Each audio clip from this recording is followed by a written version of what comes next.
I am Tashani, and we have Shiven with us. And we have this talk show to talk about how to study in the US. Now, Shiven has already gotten an admission in a university in the US. So it's just a talk show for all of us who are trying to get to the US or who are still on the path of deciding where to go. It's just an unbiased perspective from Shivain, who's already gotten into one. So we'll just start. It's I have a few questions that I'll be asking on behalf of you guys, and if you have any other questions. And again, thank you so much, Shivain. It's a pleasure to have you with us here. Thank you so much for joining. My pleasure. All right, so we'll start. Shivain, although it's on every message of ours, but could you please tell us which university have you got an admission in? Okay, so hello everyone.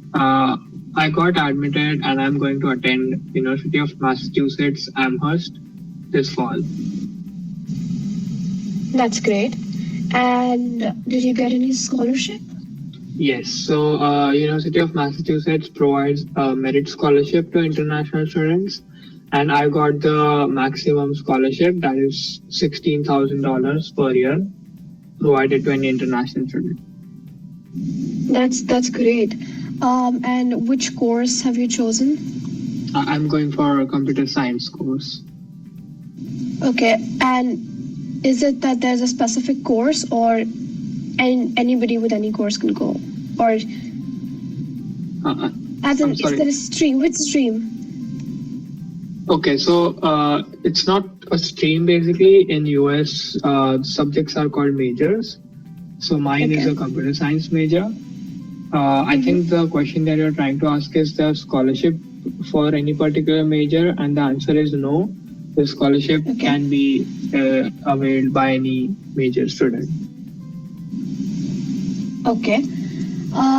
Now, looking at your achievements, I think I want to focus this talk on your advice on merit-based scholarship, how to get it, what do you need, and everything like that. Cool.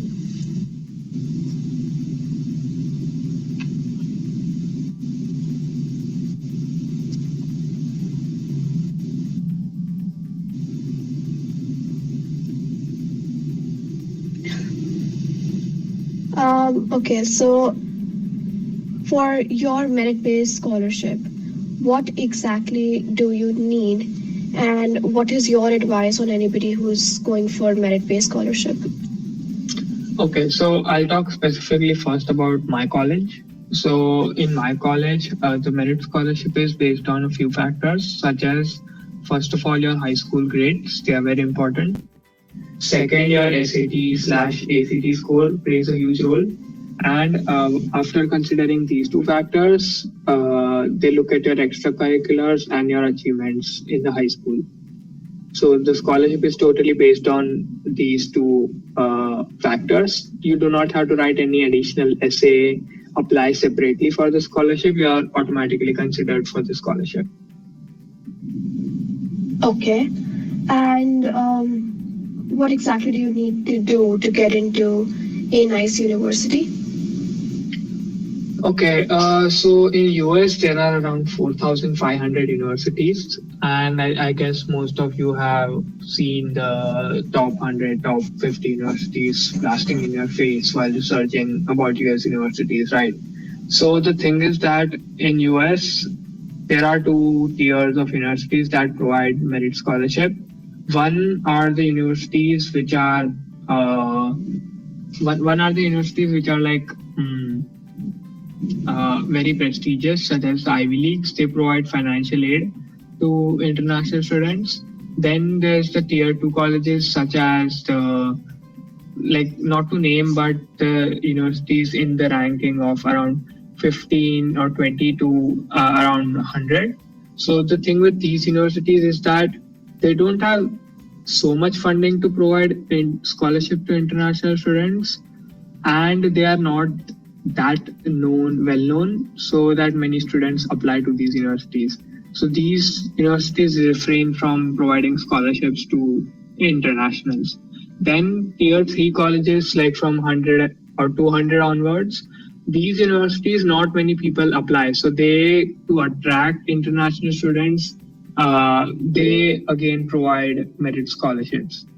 Right. I hope I made myself clear. And the thing is, with these merit scholarships, every college has different criteria, but in a general sense, merit scholarship is based on your profile. So when we talk about financial aid and such help in terms of finance from colleges, it is not at all based on your profile. It's just based on your ability to pay or your parents' ability to pay. However, when it comes to merit scholarship, it is completely based on your academics, extracurriculars, your essays, etc., depending on the college. That was great information. Okay. Anybody who has any questions can put it down in the chat box. And I think we'll move on. Okay, there is another question. I think Reshma has a question. Yes. Okay, Reshma, Reshma, as I said, okay, I'll tell you first of all, answer your first question. What's the criteria for merit scholarships? For that, not all, so like I'll tell you frankly, not all, like there are very few colleges that will provide merit scholarship. Most will provide you with financial aid. But of the colleges that provide merit scholarship, each college has a different criteria. It's not one single criteria for every college, right? So you have to dig into the college's website and find out what they are looking for people to give scholarships to.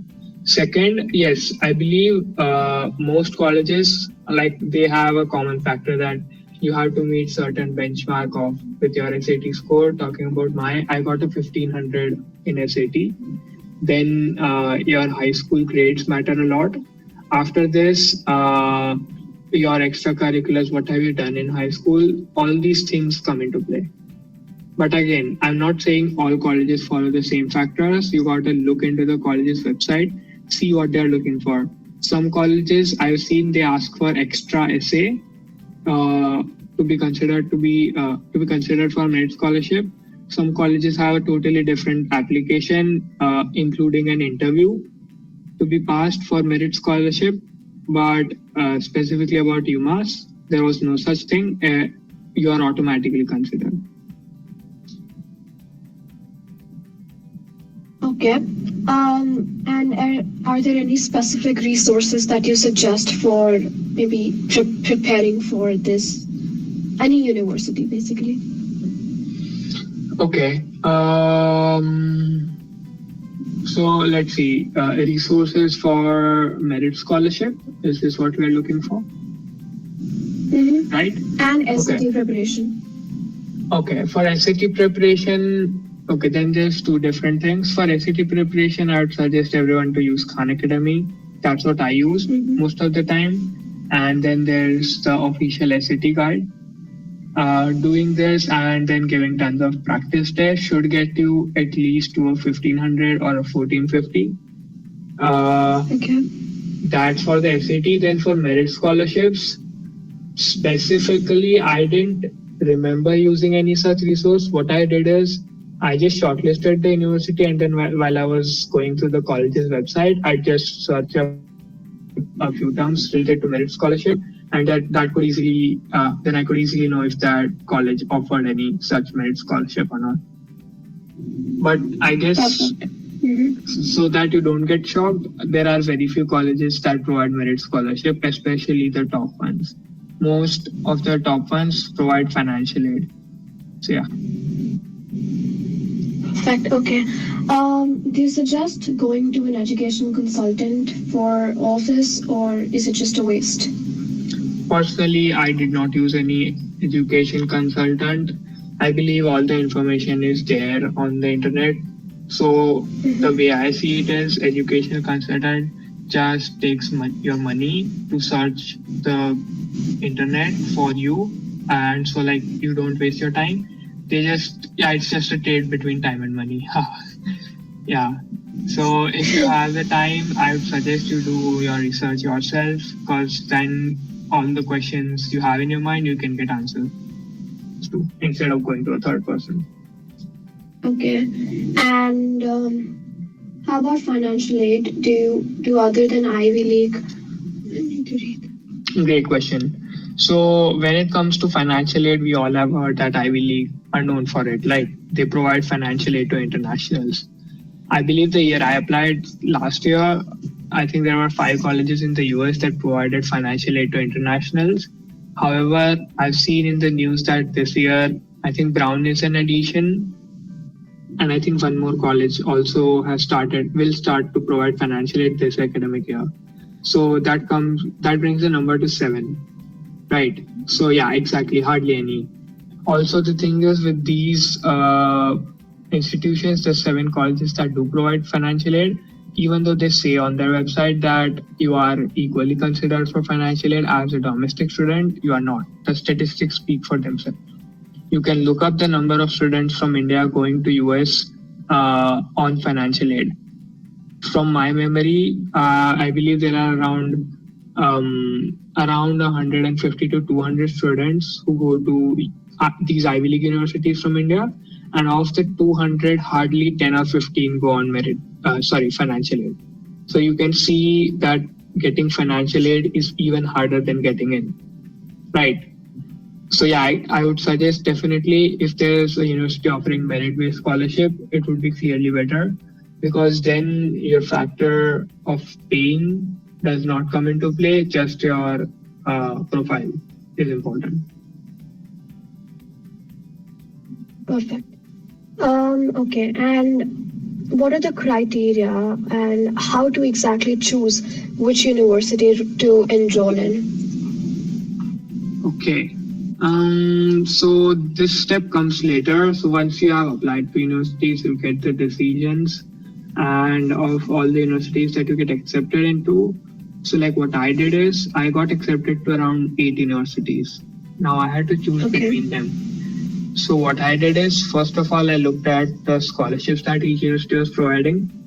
After that, you can talk to current students in the universities, right? That's what I found is the perfect way to judge your place in that university. So what I did is I talked to the specific students who are international as well as in my major. So that narrows down exactly how you will fit in the universities, right? And then you can probably schedule a call if they're up for it and talk about their experience. That's what I did. And then I got a very clear picture of how or where should I go. Perfect. 8 universities. That's amazing. Thank you. Okay, and so shortlist universities first, and then check for scholarships. Is it? So like I'll speak for myself. My top priority was not scholarship. However, for the majority, that is not true. For the majority, scholarship is like the topmost factor when considering a university to apply to or not, right? So in that case, I'd suggest you directly look for or like search up in a different ways. Like the way I used to search universities is I would first of all place preference on the rankings, the course that they're providing, and once I'm satisfied with that, then I'll go and look for the scholarship that they're offering. However, for many of you, like for the majority, US education is completely out of bounds. So for them, scholarship plays a huge role. So what I would suggest to them is that they look it up differently. Like you should just search up universities that provide scholarship for international students. Your international students is very important because even if you see there are many colleges that provide merit scholarship, however only for domestic students. So it's very important that you specify this in your search. But if you want to hear names of universities that I remember who provide merit scholarship, the easiest merit scholarship university to get into is Arizona State University. Like I guess around 7 people from my school applied there, and all of them got a merit scholarship. Then we have University of Minnesota, Twin Cities. I'd say this is a college where getting merit scholarship is very hard because, and I even know on what factor does this university weigh most when it considers the applicant for a merit scholarship, because I've talked to around 15 students who are going to this university. So if anyone of here is interested in applying to University of Minnesota, I'd say get your SAT score above 1550, because then you have a good chance of getting a merit scholarship. I'll tell you from experience, I know a student who got a 1580 in SAT. He got the $25,000 per year merit scholarship, which is the highest they offer. And I, with a score of 1500, got only $10,000 per year, which comes to around $40,000 for 4 years. So you can see how important SAT score plays, at least for this university, especially. Wow. Okay. Okay. Fair point. I have a question though. Why US? Why not Canada, Australia, Germany? Okay, great question. There are two parts to this answer. First of all is why I chose US. Then the second will be my general answer on why someone else should do the same. First of all, coming to me, I had been to US 4 years ago, just for vacation. And then during the vacation, I got the chance to took the campus tour of universities. So I could see firsthand how students are living their lives in the university, right? I can see what opportunities they are provided with, how is their education system. I even talked to a few students at MIT while visiting, right? So that gave me a very clear perspective on what I was getting my foot into. Then after coming back, I did a lot of research, talked to a few of my relatives in US, and then I didn't really consider any other country because I was very fixated on US early on. Now, I know not everyone has the opportunity to go to US, so for them, I'd suggest is you talk to few people in the US, like any of your relatives or your seniors from your school. They might have a good experience, like they might be easily able to convince you on why US is a great educational country. Other than, like, if let's consider this scenario where I would not have been to US 4 years ago, in that case I'd probably still have applied to US based on my research alone. Also, in that case, I would have also applied to a different countries, not only US. So yeah, I've seen many people, they don't take such a risk and apply to only US, and they apply to other countries also. Just a quick question, like I gotta take a call, so I'll be back in a minute if that's not a problem. Sure, sure. Yeah, please go ahead.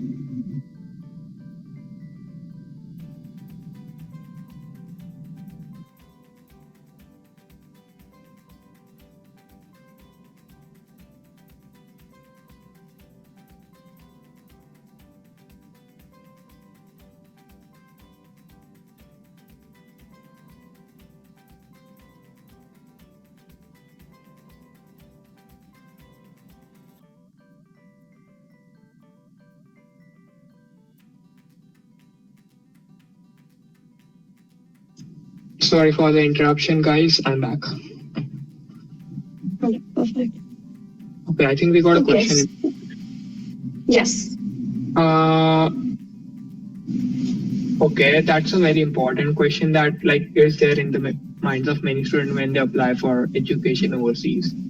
For me personally, I don't have any fixed plans as of now on what to do after my study. But I'll tell you what the statistics say. There are very few students who come back to India out of choice. What that means is there are very few students, there are students that come back, but only a very few of them come by choice. Other majority of students who come back to India after their education, they come back mostly due to few reasons. One, they did not find US education very valuable, which is like a very less minority. the majority of students that do come back are the students who did not get selected in the H-1B lottery. So just a FYI, in US, after you graduate, you get 3 years of OPT. And after that, if you do not find an employer that is willing to sponsor your H-1B, you have no other choice to come back. Then even after you get your H-1B, it is a lottery system, so there is no merit involved. It's just pure luck if your name gets picked up or not. And if your name does not get picked up, you gotta come back. So you see, every major turning point, there's always one path that leads you to India. And most students that come back to India have taken that path. Although saying that, I'm not saying that all of students come through that way, but yeah, there are very few people who I know came to India by choice. Okay, I have a question. Can't you do masters and stay longer? Yes, that is a viable plan. So what happens is I've personally seen a student who did her undergrad in US in University of Illinois Urbana-Champaign, very great university. She did her undergrad in computer science, got a great job. She was an OPT for 3 years. However, luck was not in her favor. She could not get H-1B, right? So even if she got a very high paying job in a very reputed FANG company, she had no other choice but to come back.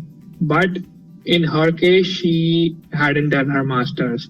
So she immediately took that call and applied to a few universities, and now she's doing her master's at Stanford. So yeah, that is the plan. However, if you plan to do your master's right after your undergrad, that plan dissolves itself. And does that increase the chances of staying back? No, I guess I think it decreases your chance of staying back. See, if you do your undergrad and then you use your OPT for 3 years, that's 3 more tries of H-1B lottery than you would have gotten if you had done your master's after directly. Right, because when you do your undergrad, you get 3 years of H-1B try, and then you do your master's, and then again you get 3 more tries, right? So probability is in your favor. So yeah. So still an H1 lottery post-masters? Yeah, there's no other choice, but you gotta face the lottery. So you're saying in all, 6 chances now? Yep. Okay, makes sense. And interesting. And if we move on to essays, could you help us with how to write essays to get into the university? Mm-hmm. Sure thing. So essays, I'd say they are very underrated. So what I'm trying to say is, as an international applicant, we are not used to writing essays, right?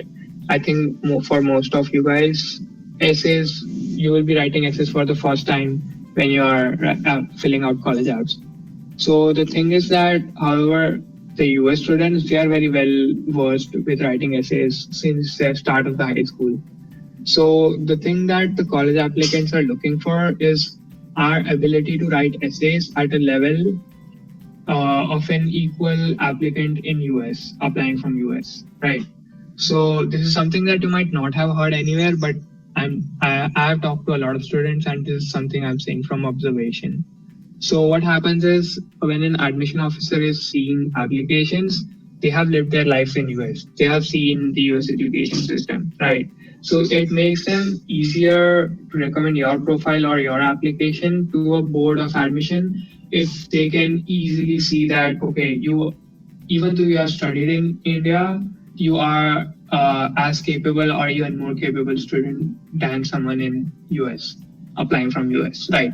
So I'm not trying to say that you imitate the essays written by domestic students, but what I'm trying to say is, okay, I'll come to that point, Gaurav. Yeah, but what I'm trying to say is, make sure that your essay doesn't sound too generic. What I mean by saying that is, your essay should be specific to you. I know you have heard this a million times if you have researched something about essays, but it really is true. So how can I explain it? Is basically your essay is like a 5 paragraph, 650 word piece of document that if you hand it out to any of your close friends, should be immediately able to identify it's yours, even if it is written without any name. Right. So that's how your specific your essay has to be. If you pass this test case, your essay is success. Like it's ready to be applied.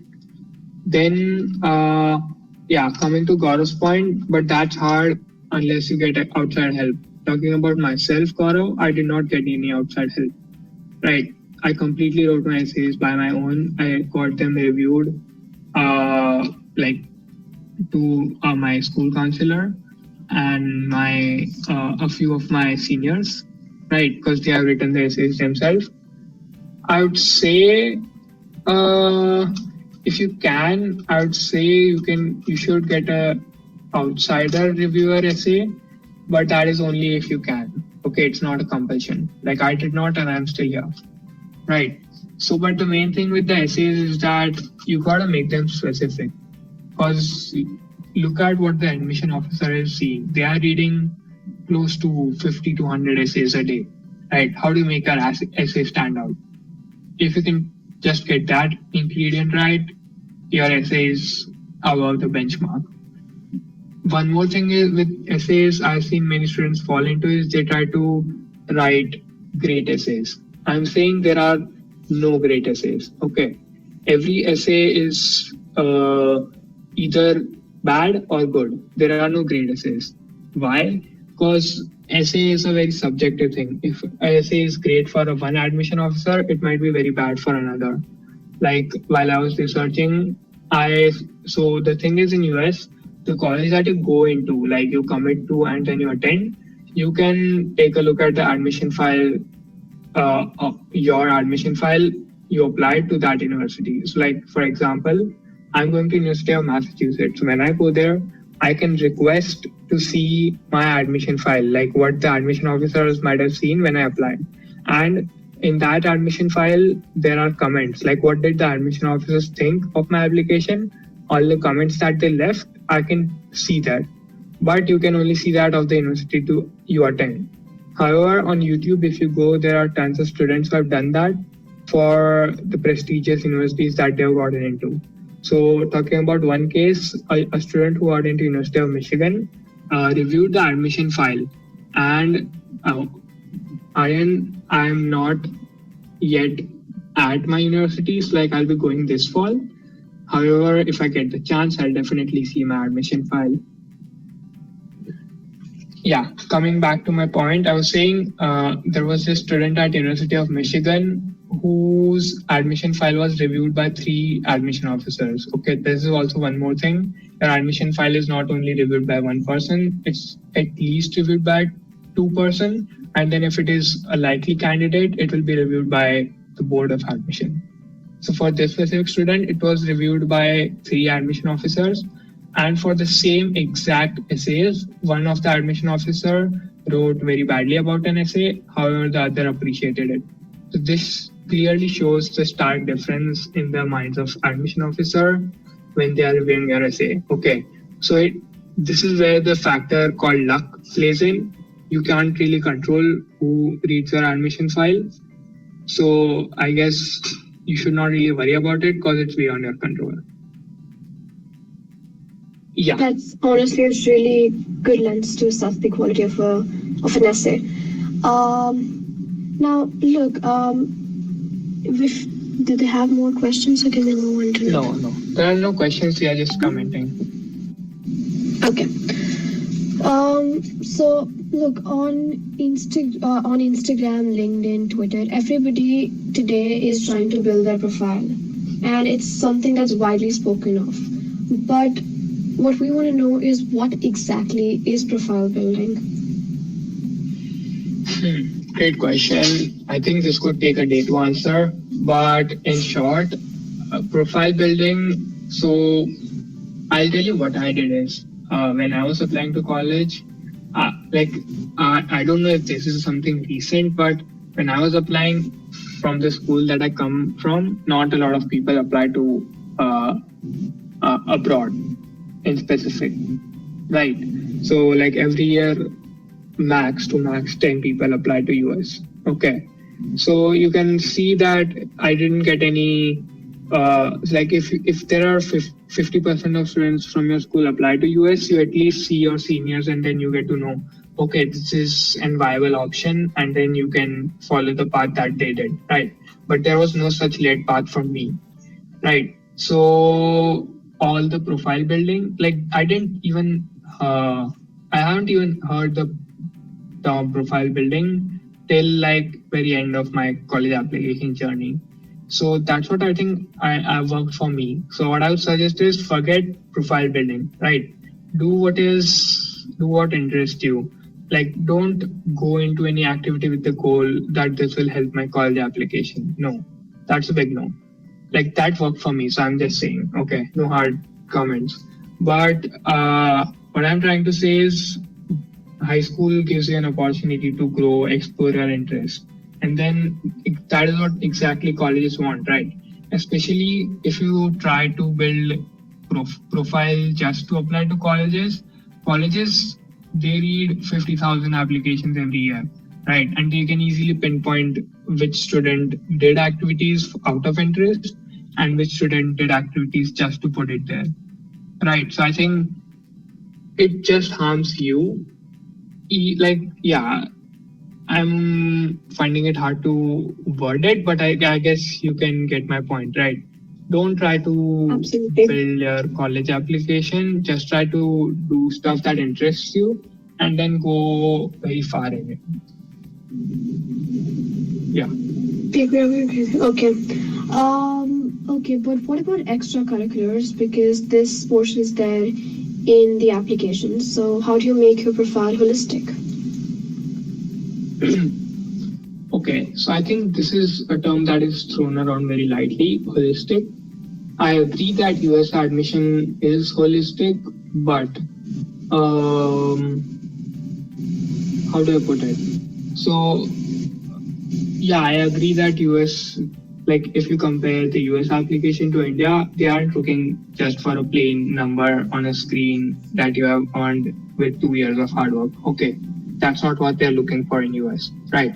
So the thing where holistic is kept in bound is when you consider that they also consider your essays, extracurriculars, and your awards and what all you have done outside of class in high school. However, where people stretch the word holistic too far is when they compare it to like you gotta be good at a sport, you gotta be good at volunteering, you gotta be good at computer field, then you also got to be good at playing an instrument. That's where the definition of holistic is stretched too far, right? So, and it is not the correct meaning of holistic.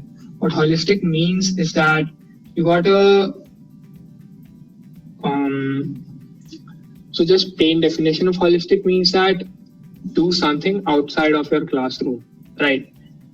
Because in Indian context, that's what it means daily, right? So I don't think, yeah, you asked about building extracurriculars, right?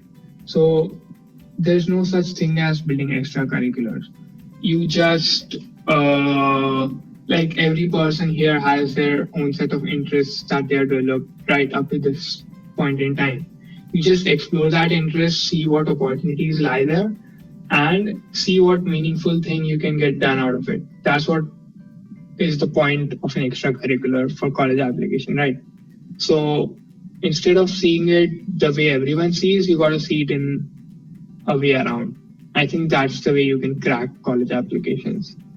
Coming to the question Aryan is asking, how important are certificates? I'll speak honestly. I had the habit of collecting certificates earlier, but then when I once got to know the US college application process, I stopped doing that. Aryan, you are correct. The common application does not require that. Like I'll tell you from my experience, when an admission officer is looking at your admission file, they just have a 2 minute to 5 minute time to review your application, or even less for bigger schools, right? In that 2 minute, they can't verify your each extracurricular, your each test score, go through the entirety of your mark sheet, right? They can't, like I've heard that not every admission officer reads even all 10 of your activities.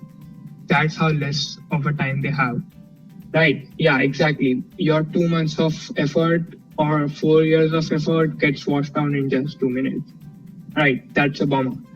But the way you can benefit from this is um, while you're filling out your applications, just make sure that you use a few keywords. And like if I'm reading an application in 2 minutes and I have to speak about it to a senior admission officer and recommend this application to it, I got to remember something after reading that application. So I think every one of you just go and try and read a long article in 2 minutes and then speak about it for 3 more minutes, right, without seeing. It will be very hard for you to do that unless you know exactly how to read it and unless the writer knows exactly how to write it. So the reader definitely knows how to read it. That's not your worry. The worry you gotta have is you should know how to write an application. So the way you gotta write it is make it easy for the application reader to go through it. Don't add a lot of fluff to it. Don't try to make it unnecessarily long. Don't try to bore the admission officer. Keep it short and very interesting. Because and it should revolve around a certain theme. Like there should not be randomness in your application, because then whatever the admission officer does even remember few things, they'll forget due to the randomness of your application, right? So you see, my point is that there has to be a theme to your application, right? Your personality should reflect, and that is a very tricky thing to do, right? And it's also not very easy thing to do, because if it was easy, everyone would have been going to Ivy Leagues, right? So that's basically the thing I did. Yeah. Coming to your question, Aryan, how do they ensure the authenticity, if not certificates? I'll try to say this as plainly as I heard it. The thing is that when admission officers are looking at your activities, right, they obviously start reading it from top down. So they look at your first activity, then second, and then beyond.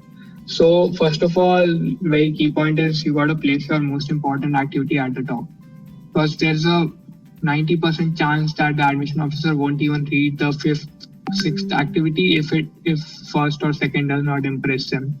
Okay, so that's one thing. And how do they try to authenticate it is basically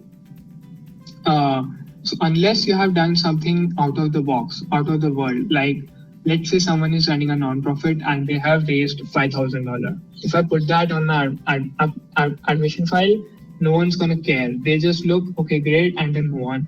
However, if I write, I raised $50,000, $100,000, or like $1 million, that's gonna move eyes. Okay, so this is when they'll try to check if this is correct. Because if it is correct, then the perspective of looking at your admission file changes drastically, right? So what I'm trying to say is, unless you put something on the admission file that will change the way admission officers are looking at it drastically, they won't try to verify it. So if you just have even above average activities listed down on your activity list, they won't really go out of their way and verify it, because they don't simply have time. Nice. This was a fresh perspective because we didn't know they only take 2 minutes to go through your this thing. And what's your guidance about the keywords? Okay, so with the keywords, what I try to say is go on the internet and look at how people wrote their activity list. So if you go on and search about how, like, the admission file, people have easily shown what they wrote in their Common App activities list, like the people who got selected to great colleges, right? So you can then get an idea on how to present your activities list. So with keywords, what I meant to say is that the way of writing activities in a Common App is very different from how you speak or like how you write English in your essay, because there's a very, very strict And I think that's a big bummer, but there's a very strict character limit. So in total, I guess you only have 200 characters, not even words, to say what you did in the last 2 years in just 200 characters is a very hard thing to do. Right, so you got to pick and choose very carefully what you are putting here. Each and every character count matters. So I think the two ways is first you got to look at what people have done. Just look at the activities list of uh, people who got into great colleges, and then second is when it comes to when the time comes to write your own, don't ever stick to your first draft. When you write your first draft of activities list, take a red pen and then see which all characters got to stay and which all got to move out. That's how you create space, and then you got to basically prioritize, okay, because the space is very less. Great ideas. You talked about NGOs and fundraised. I think another example would help for the impactful activities. Let's see. So activities, the thing with activities is, if let's assume every college admission applicant applying to a certain college has one common activity. So like if 50,000 people apply to a college, each of them have at least one activity in common, right?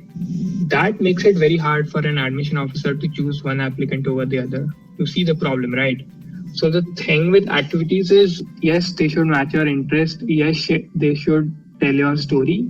However, if they are a little bit unique, that's where you can stand out, right? And if you have done something exceptional in a very unique activity, you are golden. Okay. Yeah, activities are definitely the key. That is the second thing that they read after looking at your academics. So I'm not trying to undermine their importance, but all I'm trying to say is it is rare for Indian students. I didn't get you, Reshma.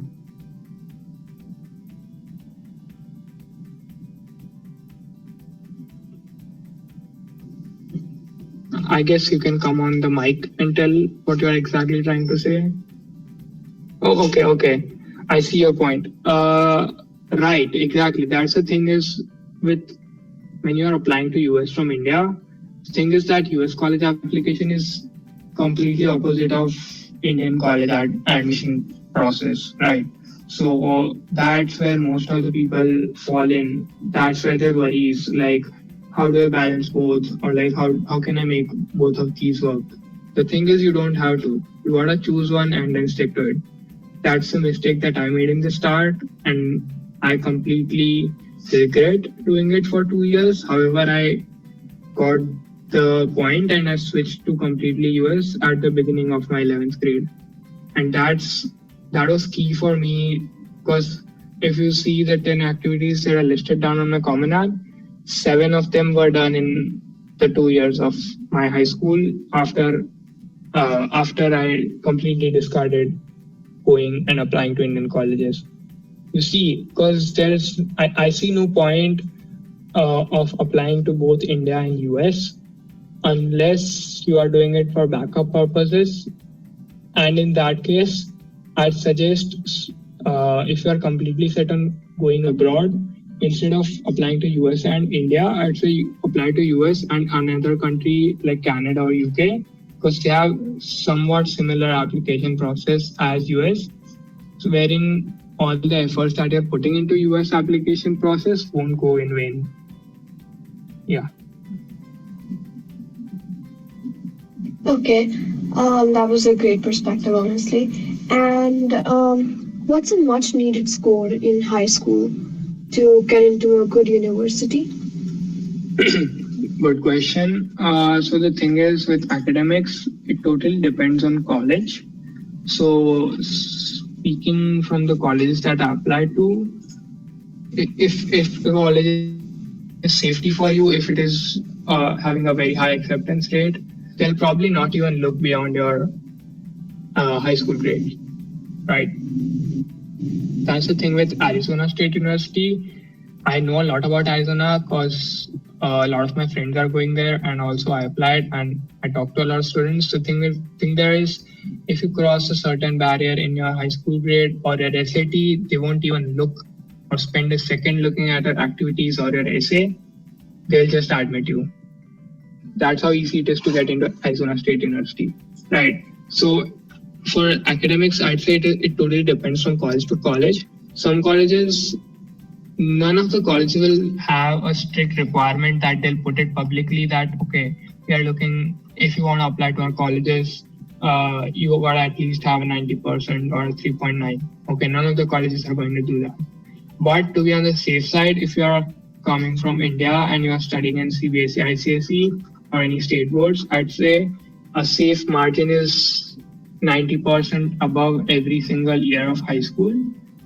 And the best case would be around 95%. I'm not saying you go and get a 98 or 99 to have a chance. I'd say instead not do that and spend the time that you get from 95 to 98 doing your activities, because it's not just going to matter. Yeah, 95% is a great point to hit. But anything above that is time that could have gone into activities. Best platform to connect with college undergrads, number one would be your school. Talk to seniors who have gone to US from your school. Second would be LinkedIn for sure. That's how I got in touch with a lot of students at the colleges that I was planning to apply. And then, yeah, I guess these two, or if you are in any counseling or like if you have any counselor, they can probably help you do this. But that's not necessary. Yeah. Perfect. Okay, so I think I am done with the questions. If you guys have any other question, you can put it, or we can have Shiven to just sum it up for us quickly.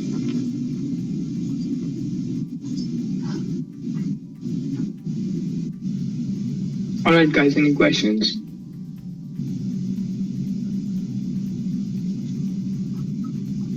I guess none. All right, then I think I'll consider this and call it a day.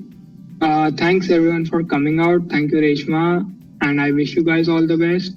Yeah, definitely I'll keep you guys posted. Check out my LinkedIn because I'll be posting there. And if you guys have any questions, you can definitely connect with me on LinkedIn. That's where I'm most active. And I wish you all the best for your applications and seeing you all in US next year or the year after. All right. Thank you so much, Shiven. It was a pleasure having you. And we wish you all the best for the future. Have a great time. May you have the best future ahead. And congratulations. It's a big one. And thank you so much. Again, we have US Study in Financial Aid. There's a club on Gig Club. So we will have Shiven added there. And if any of you have any other questions, you can post it there. We will have this video uploaded there. So for everybody who's missed, you can watch it there. And again, thank you so much. May you have a bright future. And thanks, all the guys. best. Yeah, all the best to everyone else. Bye-bye. It was my pleasure. Bye. Thank you so much.